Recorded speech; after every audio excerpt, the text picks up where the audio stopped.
नमस्कार, मायलिकी चॅनलमध्ये मी तुमचं स्वागत करते। आज आपण बनवणार आहोत दावणगिरी स्पंज डोसा, मऊ लुसलुशीत जाळीदार, त्यासोबतच चटणी बनवणार आहोत। एकदम हॉटेलसारखा होतो। व्हिडिओला स्किप न करता व्हिडिओ हा शेवटपर्यंत पहा। व्हिडिओ आवडल्यास लाईक, शेअर आणि सबस्क्राईब करा। रेसिपीला सुरुवात करूया। इथे मी 2 वाटी तांदूळ घेतलेत। हे रेशनचे तांदूळ आहेत। तुम्ही कुठलाही तांदूळ घ्या, फक्त जुना असावा आणि चिकट नसावा। भात केल्यानंतर सुटसुटीत असावा। त्यासाठी 1 वाटी उडीद डाळ घेतली आणि 1 वाटी साबुदाणा, 1 चमचा मेथी दाणे।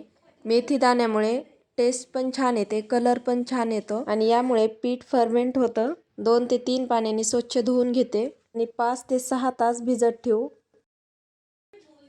तर इथे मी 6 तास भिजत ठेवलं होतं। तर पाहू शकता साबुदाणा किती छान फुगलाय। आणि आता याला थोडं थोडं करत आपल्याला मिक्सरमधून बारीक वाटून घ्यायचं। एकदम बारीक करायचं, एकदम स्मूथ। तर पहा व्हिडिओमध्ये दाखवल्याप्रमाणे छान अशी एकदम बारीक पेस्ट करून घ्या। मी आता हे सगळं मिक्सरमधून काढून घेते। छान असं पसरट आणि खोल असणारं भांडं घ्यायचं। तर मी इथे डब्बा घेतलाय आणि त्यामध्ये हे सगळं पीठ काढून घेतलंय। तर याला जवळपास आपल्याला 5 ते 7 मिनिट चांगलं हाताने फेटून घ्यायचं आहे। तर इथे मी एक टॉवेल घेतला आहे आणि त्यामध्ये हा डब्बा ठेवून देणार आहे रात्रभरासाठी। तुमच्याकडे छोटं ब्लँकेट असेल त्यामध्ये ठेवलं तरीही चालेल। तर पहा इथे 10 तास झालेत पीठ भिजून। तर पाहूया आपण। तर पाहू शकता किती छान आपलं पीठ फर्मेंट झालं आहे। तर आपण यामध्ये सोडा घातला नाही। तर इथे मी एक छोटं भांडं घेतलं आहे आणि त्यामध्ये आत्ताच्या पुरतं मी पीठ काढून घेते।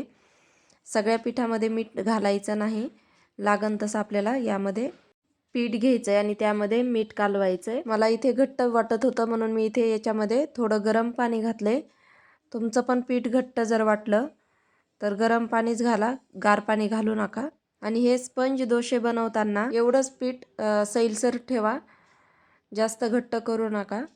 तर इथे मी डोशाचा तवा गरम करून घेतलाय, त्यावरती पाणी थोडं शिंतोडून पुसून घेतलंय। मध्यम गॅस ठेवून आपल्याला केवढ्या आकाराचे पाहिजेत, लहान किंवा मोठे, त्यानुसार हे डोसे बनवून घ्या। तर पाहू शकता किती छान जाळी पडती, एकदम बाहेर मिळतात तसेच लुसलुशीत व जाळीदार होतात। नक्की ट्राय करून पहा आणि कमेंटमध्ये कळवा तुम्ही बनवलेले दावणगिरी डोसे कसे झालेत। तर जास्त आपल्याला भाजून घ्यायची गरज नाही। तर हे पाहू शकता किती छान जाळी पडली। अशाच पद्धतीने दुसरा पण बनवून घेते।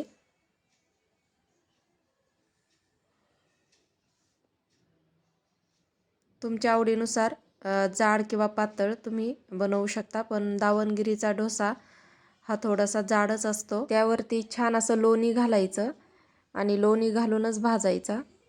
जर तुमच्याकडे लोणी नसेल तर बटर घाला, पण लोण्याची चव खूप छान लागते। तर आता मी बाकी राहिलेल्या पिठाचे डोसे करून घेते आणि नंतर दाखवते।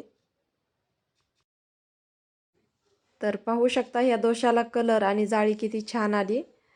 आता चटणी बनवून घेऊ। इथे लागणार आहे मिक्सरचं भांडं आणि त्यामध्ये नारळ घेतलंय,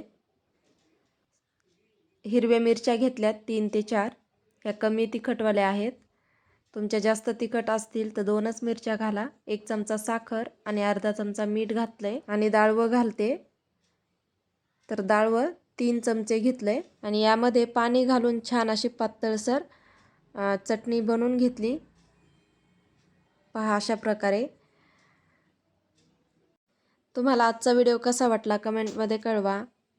व्हिडिओ आवडला तर नातेवाईकांना व मित्रमैत्रिणींना शेअर करा। पाहू शकता किती छान असा लुसलुशीत डोसा तयार। व्हिडिओ पाहिल्याबद्दल धन्यवाद।